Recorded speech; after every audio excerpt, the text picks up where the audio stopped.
ನಮಸ್ತೆ. ಬೆಳಗ್ಗೆಯಿಂದನೇ ವ್ಲಾಗನ್ನು ಸ್ಟಾರ್ಟ್ ಮಾಡ್ತಾ ಇದ್ದೀನಿ. ಆಷಾಢದ ಶುಕ್ರವಾರ ಅಲ್ವಾ, ಬೆಳಗ್ಗೆ ಪೂಜೆ ಎಲ್ಲ ಮುಗಿಸಿ ತಿಂಡಿಗೆ ಅಂತ ಹೇಳ್ಬಿಟ್ಟು ಮದುವೆ ಮನೇಲಿ ಮಾಡಿರ್ತಾರಲ್ಲ ಆ ರೀತಿಯಾಗಿ ಉಪ್ಪಿಟ್ಟು ಮಾಡಿದ್ದೆ. ತುಂಬಾ ಚೆನ್ನಾಗಿ ಬಂದಿತ್ತು.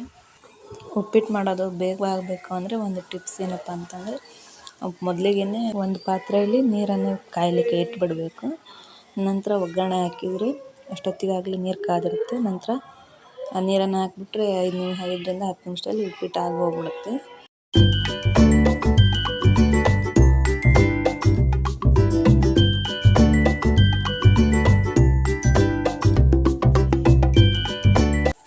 ಮಧ್ಯಾಹ್ನ ಊಟಕ್ಕೆ ಅಂತೇಳಿ ಲೆಮನ್ ರೈಸನ್ನ ಮಾಡಿದ್ದೆ. ವೆರಿ ಈಸಿ ಆ್ಯಂಡ್ ಇನ್ಸ್ಟೆಂಟಾಗಿ ಮಾಡೋಂಥ GRB ಅವ್ರದ್ದು ರೆಡಿಮಿಕ್ಸ್ ಲೆಮನ್ ರೈಸ್ ಪೌಡ್ರ್ ಇತ್ತು, ಅದನ್ನ ಮಾಡಿದ್ದೆ. ಹೊಸದಾಗಿ ಯಾರು ನಮ್ಮ ಚಾನಲ್ನ ನೋಡ್ತಿದ್ದೀರಿ ಪ್ಲೀಸ್ ಸಬ್ಸ್ಕ್ರೈಬ್ ಮಾಡ್ಕೊಳ್ಳಿ. ಮತ್ತೆ ಮುಂದಿನ ವಿಡಿಯೋದಲ್ಲಿ ಸಿಗೋಣ. ಬಾಯ್, ಥ್ಯಾಂಕ್ ಯು.